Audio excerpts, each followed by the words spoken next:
up ready this morning, brother. I'm just telling you. We are. Hey, here we are, August 16th, 2016, Chiropractic United podcast. And I'm here with my good buddy, Joe Ferrantelli of Postco, Dr. Fred DiDomenico, Elite Coaching. And we were here. I'm pretty fired up, man. Number one, Ferrantelli, DiDomenico, Borio. We all got vowels. Seriously. Yeah, we don't need consonants. We like vowels. It's so awesome being here, man. You know, we just did an interview with you a little while ago, and I learned so much in bringing 15 minutes. I said, I want an hour. I want an hour of what you got. And so here we are, Chiropractic United podcast. You're one of the few, brother. You're one of the few. Yeah. That's why we're new best friends. That's right, man. So anyway, welcome, Dr. Joe Borio. I go by that, too. You know, you've been such a great leader for so long, man. You make such a tremendous impact, not only just when you walk in a room, but just what you've done for the profession and so many doctors. Really want to kind of give them a feel of the man behind the mission and the purpose. So like we said a few minutes ago before we started, hey, where did this journey start? That's a great question. Where did the journey start? You remember coming out of darkness into light, right? Exactly. It's just starting to get brighter, to be honest with you. But I first off, honored to be on the program, obviously, and you know, to share. Obviously, I was just on a call before we got on, and a couple of docs that I work with, you know, had some questions and some concerns as well. So, you know, you're always there trying to help. And when I started getting into coaching and trying to get an idea, one of my friends was like, you know, how do you do this? And how do you do that? And it's kind of like, if you know how to tie a tie, you're almost like, I don't know. I don't even know what I do, you know, because you've been doing it for so long, you don't even know what you do. So that's, you know, how do you deconstruct it? And, you know, when you start getting asked to speak and teach and present and share and mentor, you start thinking back and start appreciating some of those people you've been around. So, you know, my journey, I had some health problems when I was a kid, and my mom, I was a forceps delivery, 11 pounds. I was getting pulled for over half an hour. I had a bunch of health problems and health challenges. So my parents, out of like a lot of our patients, you know, they were desperate. They were looking for a last resort, and you know, we went into a chiropractor by the name of Dr. William Frazier in North Syracuse, and he asked my mother, tell me about your son's birth. And my mother was like thrown off by that, because she's like, I've been asking these doctors for years if they think that had anything to do with it, and they keep dismissing me. And, you know, I walk into your office, and that's the first question you ask, and nobody wants to hear me. Well, how old were you? 4 years old. And, nice. Yeah.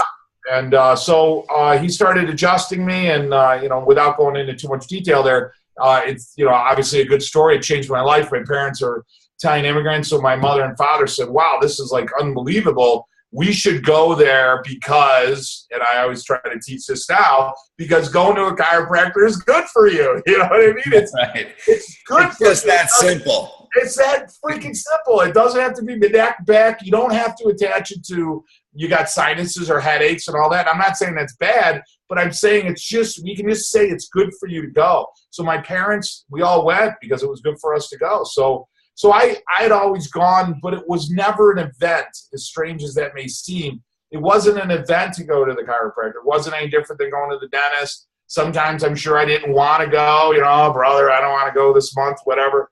And I'm sure, you know, we were all like that, but it wasn't anything special. I didn't know that it was unique. I never knew that it was different. I didn't know that everyone didn't do it. I never gave it any thought. I thought everybody went to Catholic school and it was an altar boy, and I thought everybody went to the chiropractor. I never even knew that other religions existed. You know what I mean? I lived in that bubble. And so I had met a girl in college, and her father was an orthopedic surgeon. He was a good student. And I said, you know, I loved him. He was a great guy. And I saw these people he hung out with, and they were great. So I said, hey, I'm gonna go to school. I'm gonna be an orthopedic surgeon. And so I started that journey. I was pre-med and undergrad, and one of the requirements to complete your pre-graduate in pre-med was we had to do a rotation at Strong Memorial Hospital. So I'd already applied to 3 medical schools. So I get accepted at Upstate, I get accepted at Buffalo University, and I get accepted at Rush Medical. I'm in, I'm ready to go. I'm trying to decide where I'm going to go. And I do this month rotation, which I only lasted 2 weeks. And I came home with tears in my eyes, and my parents like, what's the matter? And I go, I don't want to be a medical doctor. And they're like, why? And I go, everybody's sick. And my father's like, what do you mean everybody's sick? I go, Dad, you know, and you got to remember, they didn't have outpatient back then. And, you know, Strong Memorial wasn't a really high-end hospital at the time. And, you know, it wasn't clean. It wasn't bright. Nobody was in a good mood. Everybody looked, you know, cappuccino stressed. You know what I mean? They're just like so much caffeine. And it just didn't look anything like I thought it looked or would look. You know, my expectation was really thrown off.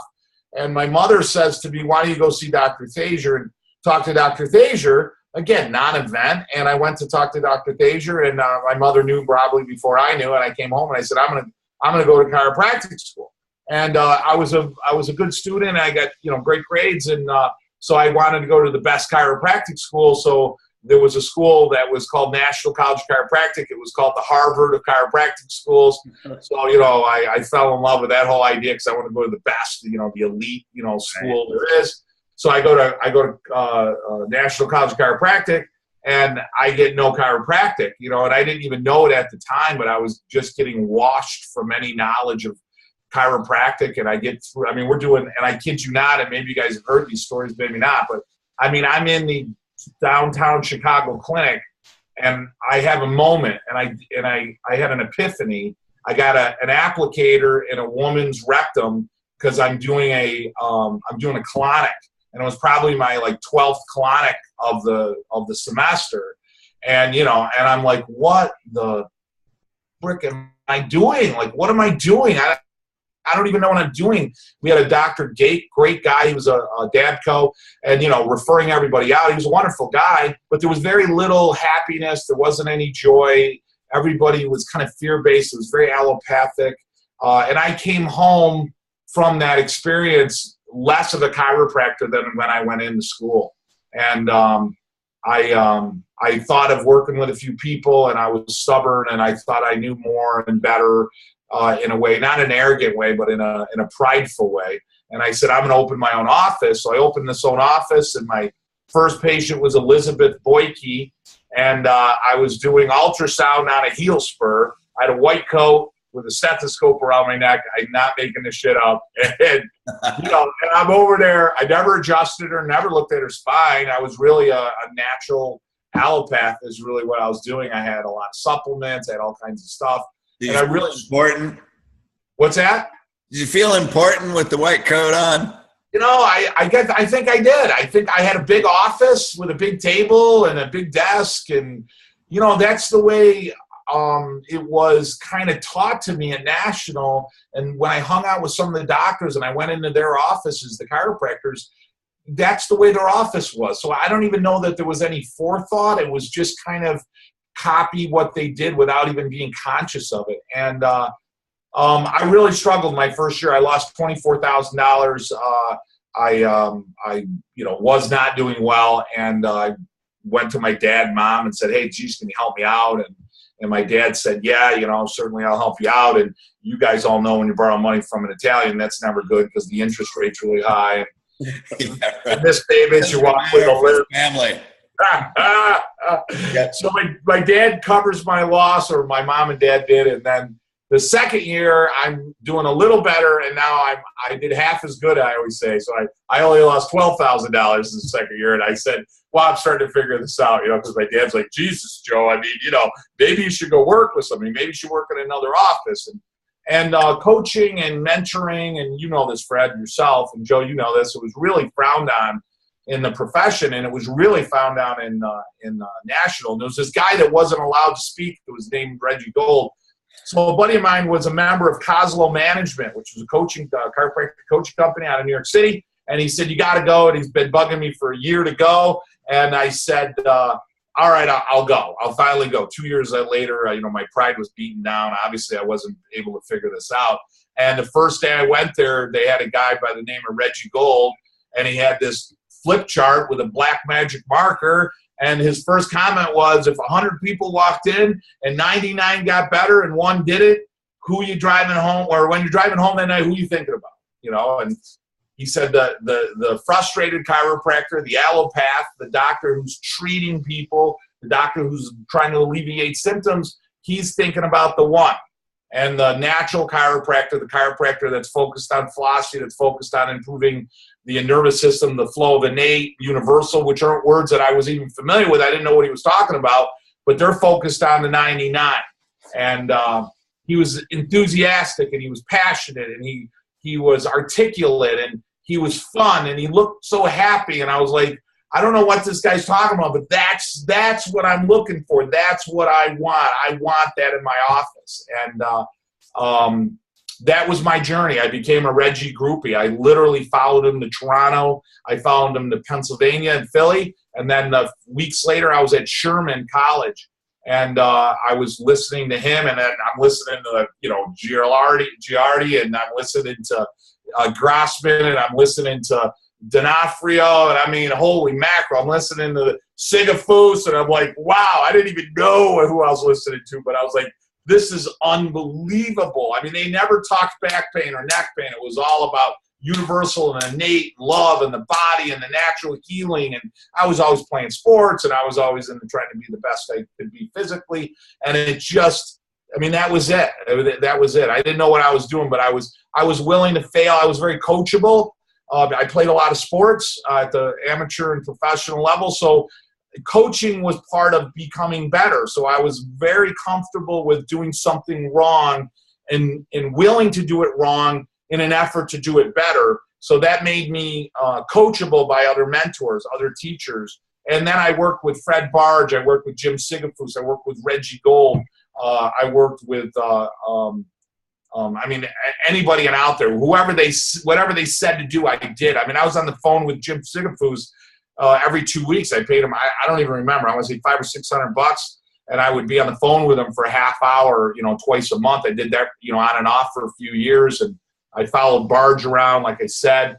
Sid Williams, who I was trying to think of, I'd gone to DE, and I'm listening to this big voice and this booming personality and this guy talking about chiropractic, and is chiropractic into you, or you into chiropractic, and he's screaming at us, and all of a sudden, this vision, this idea of what it is we're trying to do, it started to grow inside me, and I went from a place where I couldn't pay my bills to a place, and it was years later. It wasn't overnight, and you go through your growth, but I literally had a guy by the name of Ron Stratton and another guy by the name of David Pendleton, and they were police officers of patients of mine, and I had them directing traffic in the morning shift and in the afternoon shift on a Monday, Wednesday, and Thursday in my office, because we started adjusting over 600 people in a day, and one of the barriers we had were trying to get people in and out of the office because it was a 4-lane road at about 45-mile-an-hour speed limit. And, my dad came in, I remember one day, and we had, I have video of it. I think I showed you, Fred. And, we had probably 40 people in the office at any given moment. And he looked at me and smiled and, gave me a hug. And his way of saying, wow, you're doing it. You busted your ass, you figured it out, and you're doing it. And it was it's life-changing. It was definitely life-changing for me. And when I think back now after 25 years of practice, I mean, I don't know that you guys can see this in my computer, but I have my wall there of history. So, in my office, I got Dee and BJ and Sid and Harvey and Mabel Palmer and all these people on my wall that every day I coach, I say a prayer before I start my coaching, and I did that before we got on the call today, because one of the things I always do is anytime I do a Monday night or anytime I do an outside talk, I always imagine that BJ or Dee or Reggie Gold or one of my mentors is sitting in the crowd, and I want to make them proud of what I became because of, and I get emotional just telling you, what I became of what they taught me, that I didn't want them to feel that their sacrifice and their effort and their time was wasted. And I certainly don't want to waste anyone's time either when I get up in front of them. I have a mission to leave them better than I started before I share with them. And that's essentially in the 15 minutes or that's my journey. That's how I ended up doing what I do, really through mentorship. So. Yeah, well, we're going to have to take a couple of those one-liners and, kind of expand on those. Man, you throw that out 600 a day, that's just in the middle of your conversation, as opposed to, how many people really grasped what you just said? Yeah. You know what I mean? And the consciousness of a being, and that's, your consciousness is that you're a spiritual being. And you're 600 a day. You're not pushing on spines. You're creating it, and I'm speaking for you, so you can confirm. It's an energy exchange, man. You become a channel for universal energy, and your body is the physical vehicle that creates healing. And your hands on a person's spine is a transfer of energy. It's not pushing on a spine, right? Correct. And you're in that consciousness. If you could give these people, like, because it's not really thought. What's that consciousness feel like in your body? What's that purpose feel like, so people can even try and grasp a little bit of what you experience, to be able to be like a magnet to attract that many people. Yeah, and you're hitting on it, and I know we touched on it a little bit before. I was at Focus at Tim Young's event, and I started adjusting some students, and actually one of the vendors wanted to get adjusted. So I said, yeah, come over. So I don't like to just, and I don't mean any disrespect against somebody, but like, we dilute what we do a lot. So somebody will say to you, hey, Fred, can you give me a quick adjustment? Right. When I hear that, I know they don't mean it in a bad way, but if we hold the adjustment to be this important thing, sacred, which it is, then why would you, as a chiropractor, say, hey, give me a quick sacred thing? I mean, like, you would never go to the Dalai Lama and go, hey, give me a quick thing, or it's, and so the point is if it's it is a transfer of energy, because I'm an energy being working on another energy field. We're just energy fields. We're not even matter. We're energy fields vibrating in another field. I mean, it's a unified field. Einstein talked about it, and that's what we are, right? So I started adjusting a couple of the vendors, and then the students started to come around, and the students started coming around, and some of them knew who I was and knew what we had accomplished in practice a few years ago, and they were like, wow, what's it like? What's it like to see all these people? And I said, well, I'll show you right now, like, how many people are here right now. And I don't remember numbers, but say there were 40 or 50 people there. And I said, hey, are you guys all ready to get adjusted? And they said, yeah. So off of one table, in a matter of 15 minutes, well, I don't even know that it was 15 minutes, then, everybody got adjusted. And they were like, wow, that's unbelievable. And they were like, wow, that was a great adjustment, because you get in this zone. There's an energy, there's a zone. I got to take my watch off. I got to go in the corner. I got to get myself into a state. I got to create that state, that energy state, before I adjust people. That's really where I want to be. I don't want to just lay you down. I got to take a couple breaths. I vision. There was a great book I read, Walk of the Peaceful Warrior, and it was about a man. And then there was another great book, which was by Robin Sharma, and he talked about the monk who sold his Ferrari, and going to Tibet and trying to calm your mind and holding a rose and trying to get your head into a place of one level thought of consciousness. So that's literally what I do. I actually think of holding a rose in my mind to clear my mind, so that I can get in there and offer, a great adjustment. I mean, wherever I'm at, it's not even thought. You're palpating, you're moving something. It's a feel, as you know, for doing it for a number of years. And, it's like, how do you tie a tie? I don't really know what I'm doing at this point. I've done it for so many, so the guys are like, wow, that's awesome. And I go, the challenge in practice isn't adjusting a lot of people. People get, that isn't what to be impressed by, if that's the word. Where the challenge lies is to get 600 people, or even 100. I mean, it doesn't have to, forget the number. How do you get 100 people that want to come to you every day to want to get adjusted, that find it's necessary, that it's a requirement, that it's important, that it's significant, that it's valuable, that it's going to change their health? That's where the problem lies. we have to create a necessity and a requirement in the understanding of those people, the world, so that they get that their body will never work right. It'll never work the way it's supposed to if there's any level of interference. Your engine won't work well if you have fuel injectors that aren't proper. Your arteries aren't going to work well if you have plaquing, right? Your body is not going to work well if you have any pressure on the nervous system.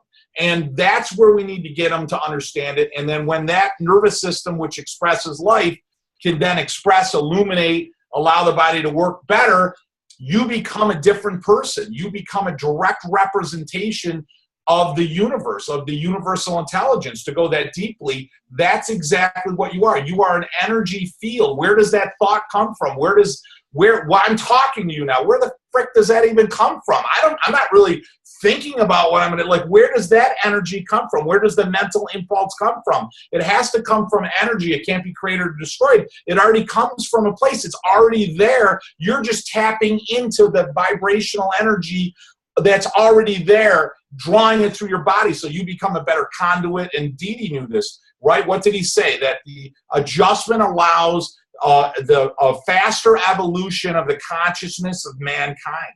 I mean, that's where BJ understood that, and that's where we need to take it, that your body, your mind, your existence is better without nerve interference, without being subluxated. Your body will always be better. I mean, that's where you take it, so that when I'm running around the room and adjusting people, like you're saying, you're in a zone, you're in an energy field. You're running around, you're hugging, you're loving, you're smiling. I mean, and you know this, and you guys both know this. I'll adjust somebody, and I'm not even done adjusting them, and they're getting up, and they're like, "Man, that was freaking great." And I'm like, "Wait, I didn't check your atlas yet," but they got that you're such in a zone, that energy transfer was so powerful that just touching them, was a change, was an adjustment for them. And, but where did I learn that? I learned that from reading. Liam Schubel said something funny to me. He said, he came over to my house, he stayed over at my house, which was a big mistake, by the way. No, I'm just kidding. And I have this library. I'm a little bit of a history buff, so I like to, I read Albert Hubbard, so I bought all his books because he was best friends with BJ, died in the Lusitania, Maine, 2015. And BJ got a lot of his, the way he dresses, the way he talks, the epigrams, a lot of his flair was partially from, Barnum, and partially from Hubbard. And, I wanted to read this stuff. He said, what's great about your library is not only do you have a great library, but you actually read this stuff, and that's where you need to go. Like, BJ still lives in the words of the Greens, you know what I mean? And Didi still lives, and you can spend the night with them by reading a few pages, even though it's tough to get through some of that stuff, and read a page or two and digest it and try to think of a guy who's writing a book under candlelight by hand, who's doing dissections, who's taking his nip and tuck, Didi Palmer, down a road with his horses, right, to the second, third, and eventually the fourth floor of the Ryan building. He's got to go inside. He's got to start a fire, right? And he's got all these people coming in. And, he doesn't have a thermostat. I got an auto start on my truck that I can start it and cool it or heat it. I mean, this guy's got to get his team of horses ready to go to work in the morning, and he's traveling all over the United States. He's writing books. He's doing dissections. Like, that's what I'm talking about. Like, when you read these books and you read their history and you see what these people are doing, how could you ever ask somebody, hey, give me a quick adjustment? Like, are you serious? That adjustment is sacred. It's important. It's significant. And when you hold it at a higher level, a lot of docs don't get that. They hold it at a higher level. If I say, Fred, hold on a second. If I get into a state, if I get in there and, Fred, you feel the left, you feel that upper part of your neck. I know you don't know what that bone is. That's your atlas. That's the largest bone. All the nerves through the spine are going through that. So when that's out, it's pressing on those nerves. Your body's getting what? Yeah, it's not working well. It's getting sick. Open that up, man. I'm jealous for you right now, Fred, on how healthy you're going to be today. That was awesome. I mean, that was phenomenal. And I can actually hear your brain talking better to your liver. That's the first time your brain has said hello to your appendix in 30 years. You've been subluxated for so long, and you start having this conversation with people, and you start having a dialogue about what you're doing. they hold it more valuable. So now they're willing to drive 30 minutes and wait 10 minutes and drive another 30 minutes and pay $40 to get something that they see as valuable because you hold it valuable and sacred. And that's where the doc's got to get. You got to get to that level. Nice. Well, there's a couple of things. I mean, there's so much that you said that I'm thinking, okay, I want to comment on that. First of all, here's the main thing, man. Look at how increasingly fired up you get. Like when you started, just let's go way back to the seminar. You're like, I get myself in this state. Yeah. You know what, man, that's so important. You know, I always say, never walk on your dressing room floor with a cold spirit. Absolutely. You know, before Jesus came down from the mountain, he would always pray, right? Right. Never walk on the dressing room floor with anything on your mind until you get in a state of consciousness. That's number one. Yes. And so when you look at your habits, you have the habits of a healer. Yes. You know, that becomes your identity. Right. Yeah, when you walk out, you can be Joe whatever, eat a friggin' pastrami sandwich somewhere, but when you walk through that front door, you become a healer. What the hell's that? Is it a little, that was racist, wasn't it? Was that a racist? You know, Fred, one of the things, I mean, you're an expert on teaching people how to attain a certain state. I mean, that's a big part of what you do, and which is powerful, right? Because we need to be in a strong state. So I have, again, training with Tony Robbins years ago. I've got a plaque on my wall. It says, "Together we make the world a better place." So if I'm in the back area before I come into the adjusting floor to warm my soul, as you're saying, or heart, that's my tell. You know, that's the hit. When I hit that, when I slap it, and anyone new in the office is like, "What the hell is he doing?" I walk out there. I wait 10 minutes. I always wait till there's a few people there before I go adjust. And then I hit that label, that wall, that plaque. I'm in the state. You know what I mean? I'm right where I need to be. If I get knocked out of state, I never stay in the room. If I get a little frustrated with somebody or a staff or a situation, I always leave the adjusting room, get into a better place. Maybe it takes me 30 seconds, hit that plaque again, you know, and I'm back in the state, because I deserve, as well as them, they deserve you to be in the perfect state to, you know, through Sigafus. You understand the adjustment as a transfer of energy. Then your energy, you have to be vibrating. You have to be in a certain energy state in order to transfer something, that little extra that Sid would talk about. You can't give them a little extra unless you got a little extra, you know, and you get a little extra by being in a higher state than they are. Hey, so that's your trigger, man, slapping that sign. Like, that's when you know you hit that boom. Yes. Your power move, right? Tony talks about your power move. That's my power move for adjusting. Right there. Yeah, I know a lot of like new docs and associate docs, they need to realize that they're thinking about so many other things than what their hands are on a patient. And the patients, I mean, that energy is, I can't tell you, you know, that I didn't have a million associates, but I had a few that they would do technically, I would say the same thing that I did technically. Right. Have completely different reactions with the patient. Correct. You know, and they would ask me, well, you know, what actually Fred coached one of them. I won't say his name, but he was like, you know, he was a phenomenal adjuster, but his head wasn't there 50% of the time. Right. You know, and I said, you know, just think about who your hands are on and what you're going to do, what you're going to accomplish. And it changes everything. What would you know, one of the things that we always talk about with our clients or other people is like, how would you adjust your mother? Right. You know, how would you adjust your dad? Yep. Or let's say your grandfather passed away and never had the opportunity to be adjusted. And he comes walking in and God says, "Hey, listen, I'm going to give you a chance to adjust your grandfather for the first time." You know, how would you feel? What would you do? What would you be thinking? How careful? I mean, you're Michelangelo with a chisel. You know what I mean? You're just putting it through there, and you're thinking the most beautiful thought, and you're so proud to offer something that's so beautiful. And that's really where you need to be when you adjust people. Mm-hmm. So then I guess what you're saying is like every adjustment is a second chance. Yeah. Yeah. You know what I mean, it's like that's your one, like that's such a great metaphor, man, for your grandfather. Yeah. And how much love would you feel? Because if your grandfather passed and then you got another chance, It's like, this is my second chance to teach them how to live. Exactly. With chiropractic. Which is exactly what I do. My grandfather died when I was in chiropractic school. He was a big advocate of chiropractic.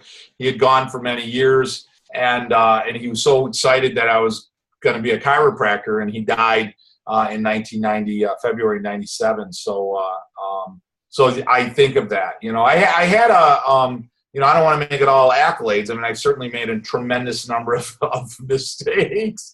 And one of the things I did, talking about state, I call it my significant 7. I have this plaque on the back wall. If you guys ever come to my office, I have a plaque on the back wall before I do a Monday night report. And I'm slowly, you know, I'm not going to be in private practice much longer, but I have this plaque on the wall, and I call it my significant 7. And what had happened was, everybody I ever talked to that came into my office, and I meet for a while, signed up for care. I mean, I kid you not, everybody.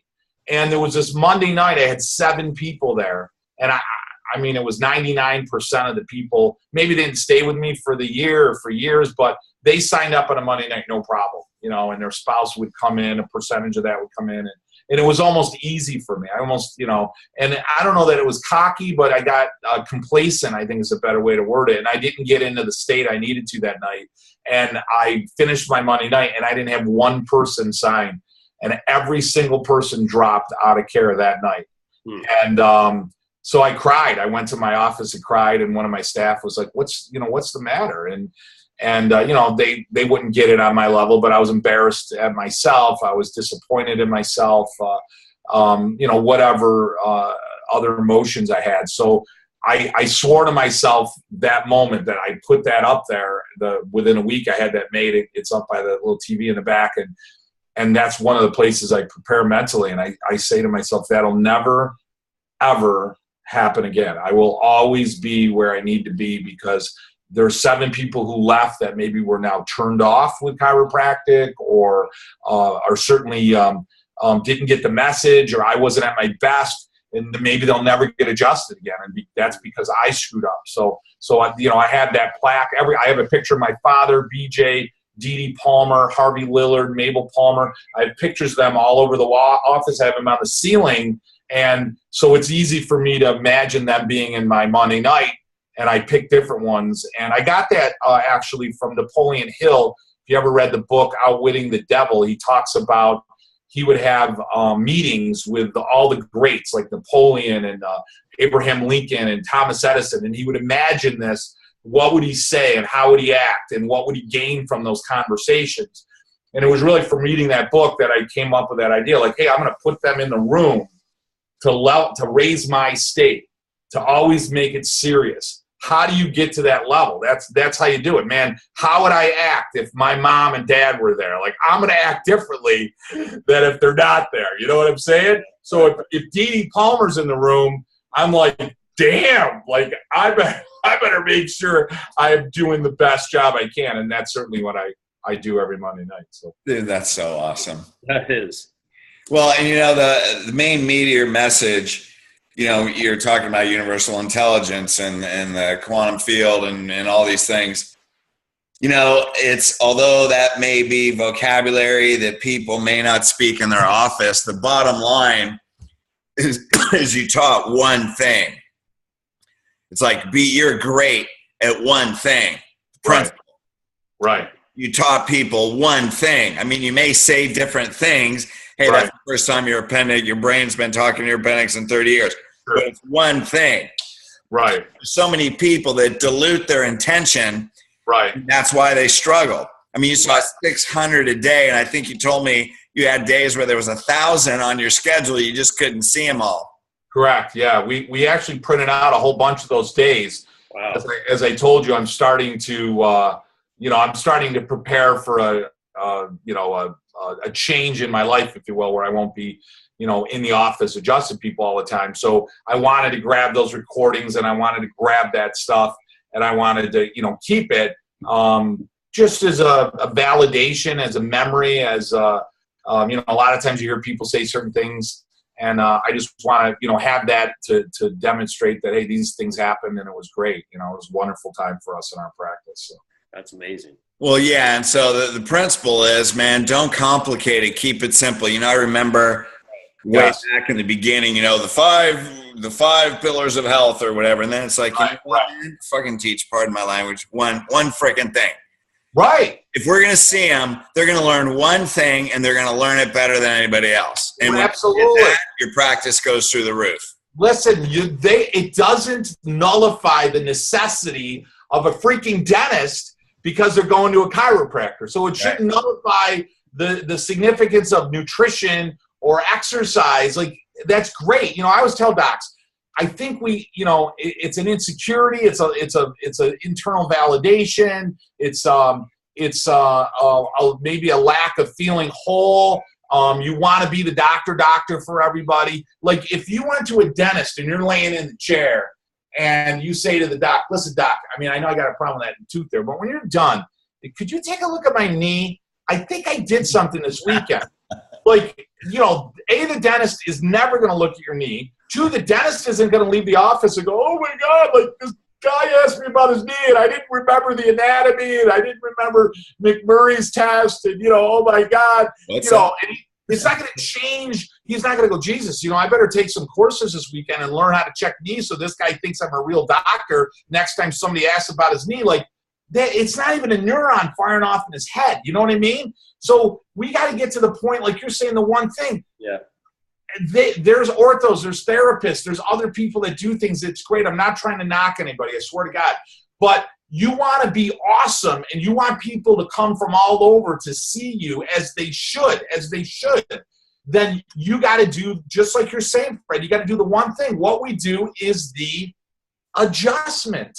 We do the adjustment. Why do we do it? Because it's good for you. And every man, woman, and child on the planet needs to be under chiropractic care if they are asking their body to work the way that it should.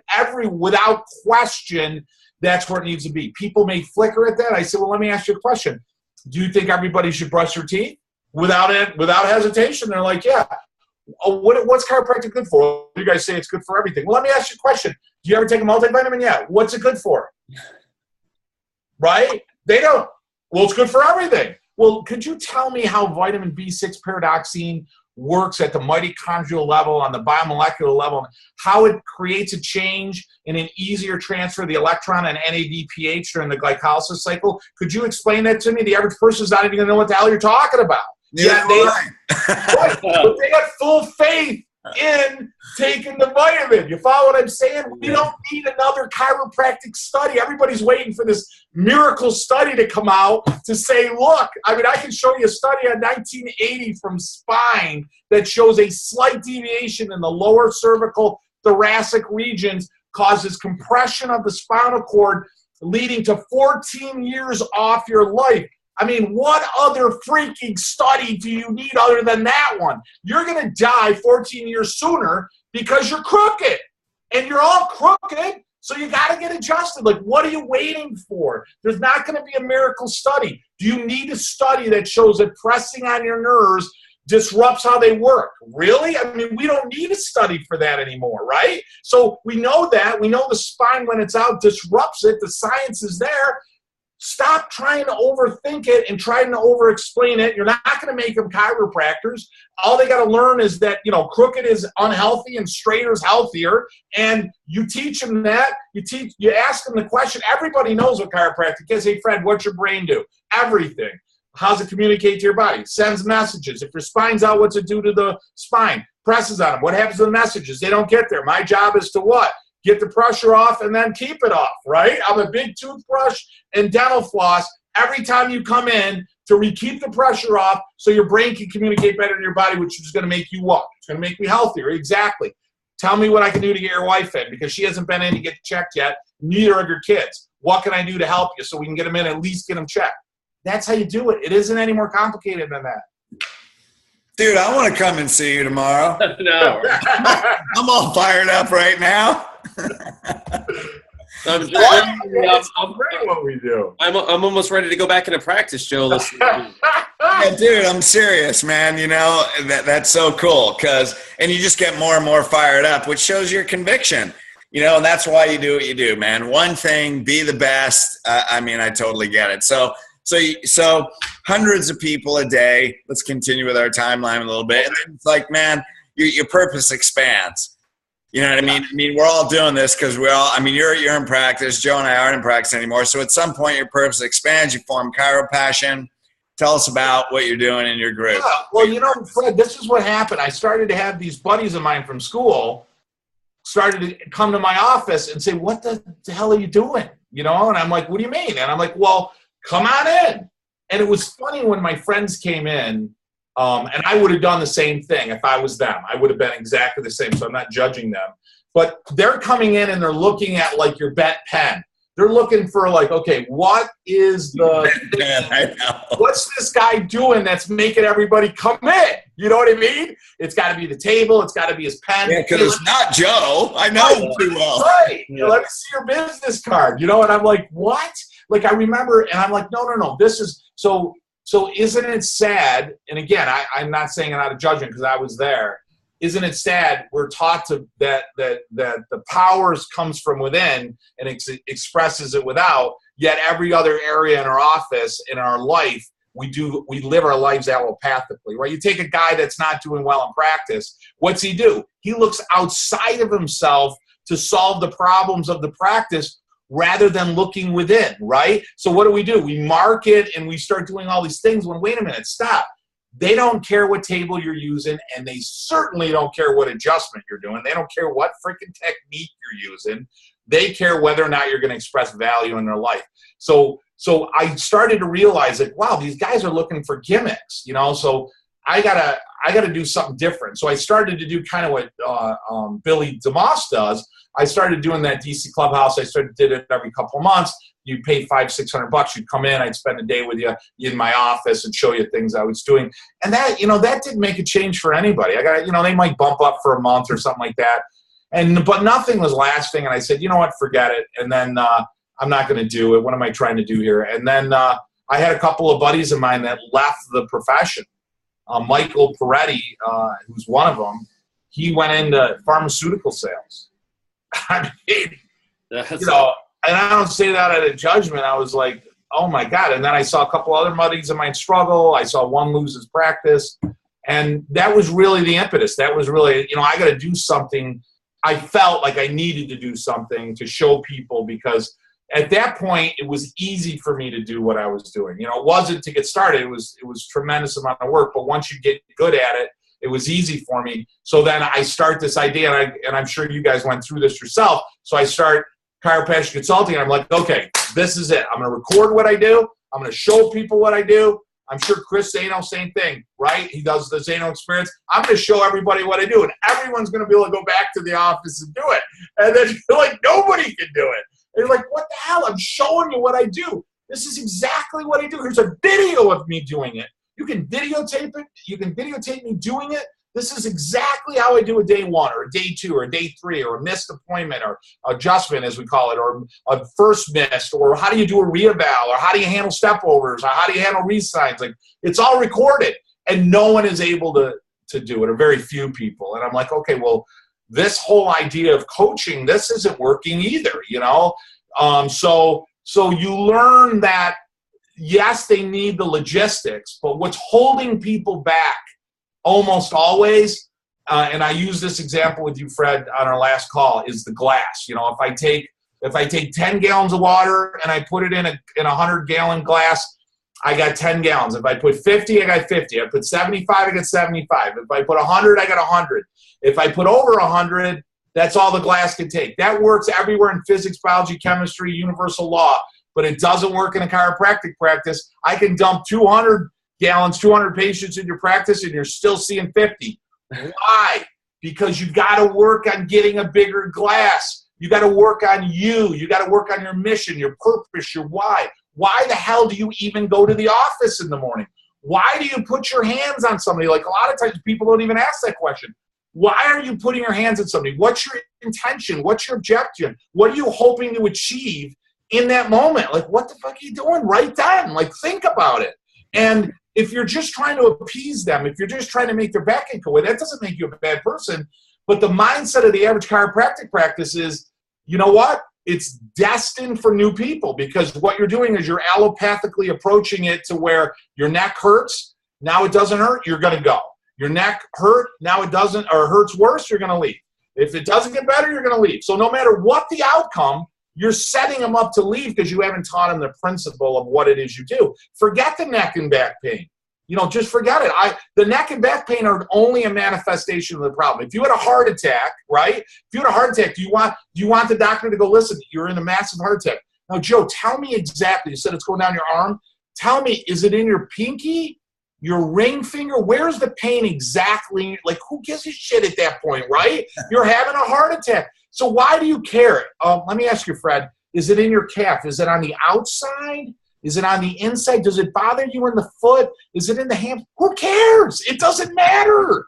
The symptom is merely a manifestation of your body telling you something far, far more serious is going on in your spine. And not only is I'm not even worried. This is what I say in my office. Listen, Fred, I'm not worried about your leg right now. I'll tell you what we need to be concerned about. We got to be concerned about your prostate, your large intestine, and your bladder, because look at where those nerves go. So you think your leg's hurting. What's happened to the messages that go there? Right? I mean, that's where you got to own that. So that's not bullshit. That's not a script. You got to own it. You got to know your science. You got to know your anatomy. You got to know your physiology. You got to know about sympathetic inhibition. You got to know about the tractus solitarius. You got to understand how that works with frequency of firing. You study the neurology. You own the philosophy. You own what the mental impulse, which is different from the nerve impulse. You own it. You understand the creation of it. And you understand when you go in there, nobody, it doesn't disqualify nutrition, guys, but nobody does what you do. They can eat as great as they can, but if they're subluxated, their level of creativity, imagination, energy, focus, their ability to love, their ability to problem solve, cognitive skills, none of those will be at the level they would be if you can clear afferent interference within the spine. Nothing works unless you're there to work it at the optimum. That's what you got to own. Well, you know what? It's funny because I'm sitting here. I was laughing when you were talking about who cares. And I wasn't laughing because it's funny. I was actually laughing at myself because I don't practice, but I remember being like that. That's what we teach is like, I'm going to call and say, where's your back hurt? Okay, I'll touch it. Why? So I know where it is. So I don't have to freaking talk about it anymore. I'm freaking irritated with your fucking whatever it is. I know. Right? So you know what I mean? And what it is, it's not that you don't care. It's you're focused on the big picture. You're focused on what's important. Because that's not freaking important. Right. That's just why they came in. The cardiologist is focused on the big picture. Yeah. Fred, I'm concerned about your heart right now. I don't care about any symptomatology. Once I know that you're laying on that table because you're having a heart attack, everything else is meaningless to me, right? So the same idea. Once you're laying there knowing you're subluxated, everything, that doesn't mean don't, use clinical. You want to take an x-ray. You want to do an evaluation. You want to start hammering C5 if they got multiple myeloma. So I don't want to be misconstrued here. But the reality is, they need to be cleared of interference always. I'll tell you one of my favorite lines in practice, and I just had the opportunity to use it yesterday, was you ever get somebody, you guys, when you're practicing, and they call and they say, listen, I got to put my care on hold. Because I'm sick, right? Right, or I'm having a knee replacement. You ever get that one? Right? So listen, I got to put my care on hold. I'm having a knee replacement. So somebody called us, was having a hip replacement. And they said, hey, I got to put my care on hold. I'm having a hip replacement. So here's my favorite line. I go, oh, geez, I understand. I said, listen, how'd your dentist take it? And I'm telling you, it's my favorite line. Because they're like, well, what do you mean? Well, obviously you called your dentist too, right? You're going to put your dental care on hold as well? And they're like, well, what do you mean? And I'm like, well, do you want us to call your dentist to tell him you won't be in for your regular cleaning as well? Well, no, I'm going to go in. Well, why are you going to go in for that but not come in to get your spine adjusted? I don't understand it. You're going to put your nutrition and exercise on hold as well. It opens up a dialogue to show them how ridiculous that is. That's awesome. And it doesn't always work, but it works more than half the time where they'll be like, yeah. And once they get into the dialogue, because, see, they already made up their mind. So you got to get to a place where they're going to question. We got to create a pattern interruption. That's right. Exactly. And then they're like, well, yeah, okay. And then I got into a conversation with this person, and I was able to, you know, talk to them about the benefits of getting care. Like, why wouldn't you take care of your spine and nervous system? Well, they're like, yeah, well, geez, that's true. I guess you can adjust me in the upper, right? And I'm like, yeah, we'll adjust the upper until we get a clearance to adjust the lower spine. We got an instrument adjuster, whatever we got to use. So, it like you're saying, pattern. It's staying in the game. How important? If the adjustment is really, really important, aren't you going to stay in the game? Like, aren't you going to stay in the game? Well, and here's the point, man. How many people would have gotten on the phone? How many doctors would have even gotten on the phone? Right. They would have got that phone call. Most would, you know, more than 9 out of 10 would probably dismiss it. That's why you saw 600 a day. Well, I'll tell you, and we all know this. Anybody that's been in practice knows this. There is no better time to get on the phone in that moment, because once they drop out of care, you can't get hold of them, right? I mean, you call them, you leave a message, you email them, you send them cards. Like, once they're done with you, they're done with you. You know what I mean? So you have no other moment than that moment. So my staff is trained that if they handle their scripting and they still can't get them, that I don't care where I'm at, they put them on hold and they come get me and I jump on the phone. So yeah, there's conviction. It's already no, you know, it's already no. So where are you going to go? What can you do without failing? You can't. They already said no. So the only place you got to go is get a bid. So the only place you got to go is yes. So cool, man. I mean, here we're at the top of the hour. I mean, it would be easy to go another hour, which we won't, so don't people panic. But just real quick, you know, you have a big purpose. I mean, you're not that you're phasing out, but obviously your purpose expands to beyond your practice. So real quick, what do you see? What's your vision? Where's your purpose taking you now and into the future? Yeah, we want to have Fred, I mean, you run elite coaching. I mean, you know this, and you named it specifically because not only are you naming it because your coaching program is elite, but you want the chiropractor to be elite, to brand themselves as elite. They should feel elite.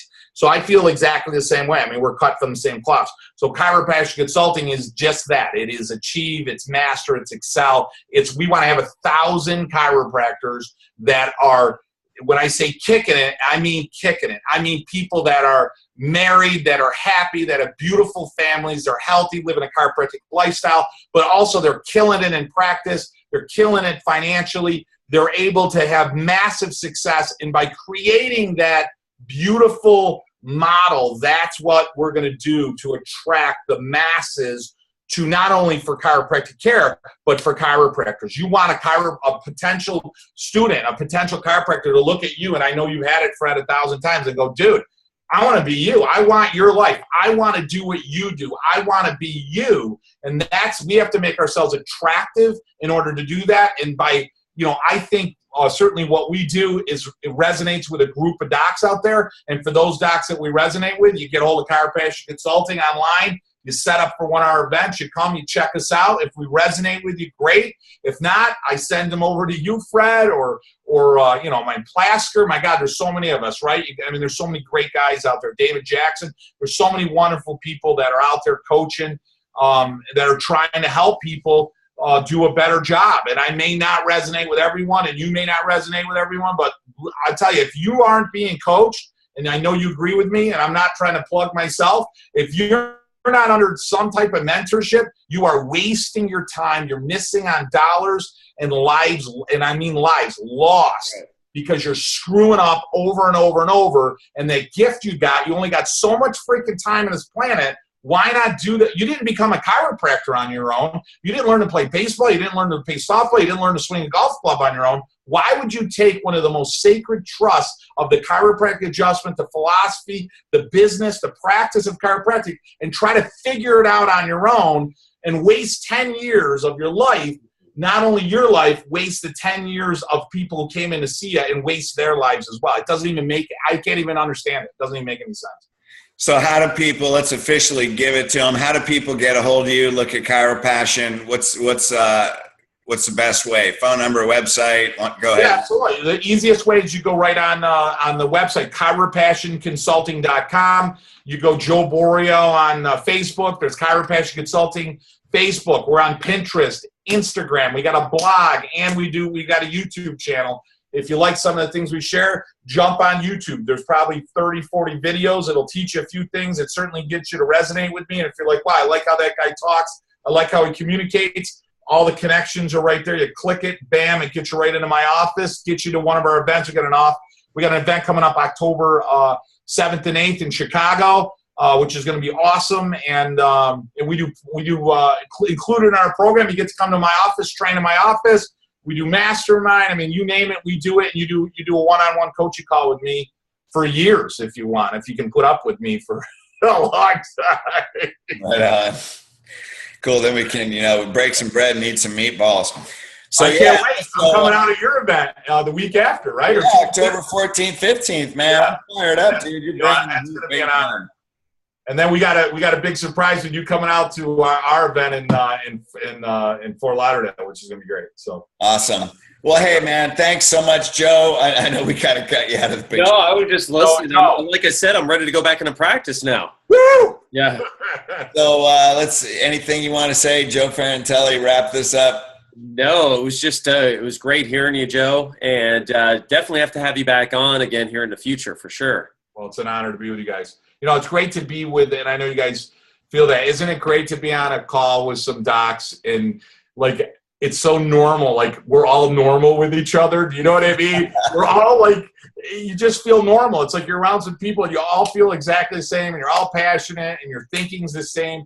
I mean, man, if we could get like 10,000 chiropractors out of the 60,000, if we could get just even 1,000, if we could get a group of us, I mean, man, think of the dent you make in using Steve Jobs' term of the universe. Like, we will shift it. We just got to get on that page, man. Right. I hope it's happening. Some days I'm optimistic, some days I'm not. But today I feel pretty good. So. There you go. Well, you know what? I mean, we're building a relationship now. You're coming to my seminar. I'm going to hang out with you. That's what we're doing, man. We're combining efforts, and we'll get it done. I always say, we do the things we're doing for selfish reasons. Yeah.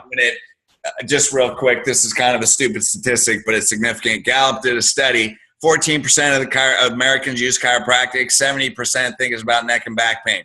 That means we have 4.2% of the population that have a slight idea of the principle. Over 120 years, we're at 4.2%. Right. So you know what? Here's the deal, man. I don't want to wait 500 freaking years. I want to see it in my lifetime, and I want to do it in 10. Right. We want to change humanity in the next decade. Yep. So one of the reasons we're coming together, and if you're watching this video, go to Chiropassion, go to Joe's seminar, because if you notice anything, if you can just squeak 1/10 of his purpose and passion, you're probably going to see 600 a week. You know what I mean? You don't need to see, if you want to see 600 a day, but a squeak of it would be 600 a week. That's a good week. 600 weeks is a good practice. It's freaking awesome. That's a good practice. Yeah, it is. That's fun. That's fun, man. Yeah, it is. So anyway, hey, thanks so much for hanging out with us. Really appreciate you. Appreciate you guys, man. Absolutely. Thanks, Joe. All right, cool.